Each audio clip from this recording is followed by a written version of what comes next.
तो ये बात है related to Deepak Kumar case, जिसमें एक इंसान ने अपने आप को मोहम्मद दीपक बताया, एक 70 ईयर्स इंडिविजुअल को बचाने के लिए, जस्ट बिकॉज उसका नाम, उसने अपने दुकान का नाम बाबा रखा था और उस एरिया में हनुमान जी को बाबा से ज्यादा संबोधित किया जाता है। तो मुझे ये नहीं समझ में आ रहा है उस बाबा के शब्द से दिक्कत क्या है। ये बाबा तो उनके ही मुस्लिम धर्म में भी वर्ड यूज होता है, पीर बाबा। जस्ट इन केस आप मानते हैं कि ठीक है बाबा का इशू है, तो आप इसको एज अ पॉजिटिव सेंस में भी तो देख सकते हैं कि सोचिए एक मुस्लिम इंडिविजुअल को बाबा शब्द की मदद लेनी पड़ रही है अपने प्रोडक्ट्स बेचने के लिए, तो आप उस सेंस में भी देख के आप अपना गुस्सा काबू में कर सकते हैं। आप ये बेवकूफों वाली चीजें नहीं कर सकते कि किसी की दुकान में घुस के बस जस्ट बिकॉज आपने बाबा नाम रख लिया तो आप उस नाम को हटा दीजिए क्योंकि वहां पे भगवान नाम से फेमस है। तो ये तो waste of time, waste of energy और टोटल यूजलेस चीज है। आप यही सेम चीज कुछ बेटर प्रोडक्टिव काम भी कर सकते थे। इसके बाद रही बात सनातन धर्म की, तो सनातन का मतलब ही है कि आपका ऐसा धर्म जो हमेशा से था, हमेशा है, हमेशा रहेगा। तो ऐसा धर्म जो कभी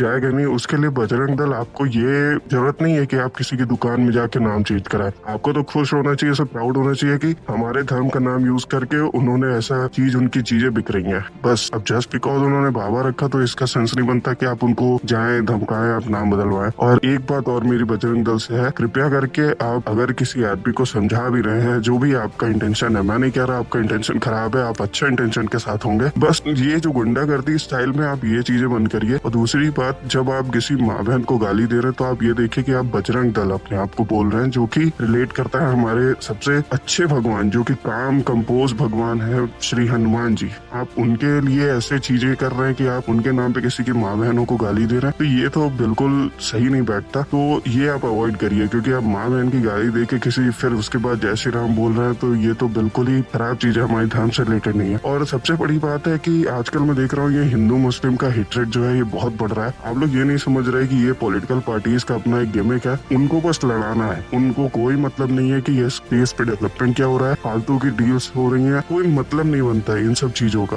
आप हेट क्यों कर रहे हैं? आप एक पर्टिकुलर धर्म से आप नहीं कह सकते। यही सेम हमारे यहाँ वुमेन सेफ्टी क्या हाल है, और आप दुबई देखिए, कंट्रीज में आपको डिफरेंस दिख जाएगा, कितनी इज्जत कर रहे हैं हम लोग अपनी माँ बहनों की। और पर इसके बाद हेट्रेड ही करना है तो आप ये भी देखिए कि हमारे यहाँ मुस्लिमों ने भी ऐसे नहीं है बहुत बड़े झंडे गाड़े। आपको देखना हो एपीजे अब्दुल कलाम का एग्जांपल लीजिए, इरफान खान का लीजिए, ऐसा नहीं इन्होंने एकदम, खान सर सबसे बड़े एग्जांपल है आप लोग के लिए, यूथ तो जानता ही है खान सर को। तो ऐसे ऐसे लोग हैं, आप एक धर्म के या एक कम्युनिटी के अगेंस्ट मत होइए जस्ट बिकॉज पॉलिटिकल पार्टी बोल रही है। और एक कंसेप्ट और, हिंदू राष्ट्र लोग बोलते हैं, आप हिंदू राष्ट्र की चीजें नहीं समझते। आप हिंदू राष्ट्र बना भी देंगे, आप इस देश से सारे मुस्लिमों को हटा देंगे ये हेट्रेड फैला के, उसके बाद भी जो हमारी रूट प्रॉब्लम्स है, जातिवाद, ये सारी चीजें नहीं खत्म होने वाली। पॉलिटिकल पार्टीज उसके बाद इस चीजों से लड़ाएंगी आपको। तो कोशिश करिए कि हेट्रेड न फैलाइए और अपने पीसफुल रहिए। जो भी है, कोई कम्युनिटी कर भी रही है तो आप, बहुत तरीके हैं, हमारा धर्म इतना छोटा नहीं है कि हम किसी को जाएं और ऐसे धमकाएं और उनसे बोले कि अपना दुकान का नाम बदल। इन सब चीजों की कोई रेलेवेंस, कोई नीड नहीं है। ये सब प्राउड होने की बातें हैं। आप प्राउड होइए कि आपका नाम, आपके धर्म का नाम यूज करके कोई आदमी अपना सामान बेच पा रहा है, उसकी रोजी रोटी चल रही है, तो ये तो प्राउड फील करने की बात है। इस बात को थोड़ा गौर से देखिएगा। जय श्री राम, जय हिंद, जय भारत, पीस आउट।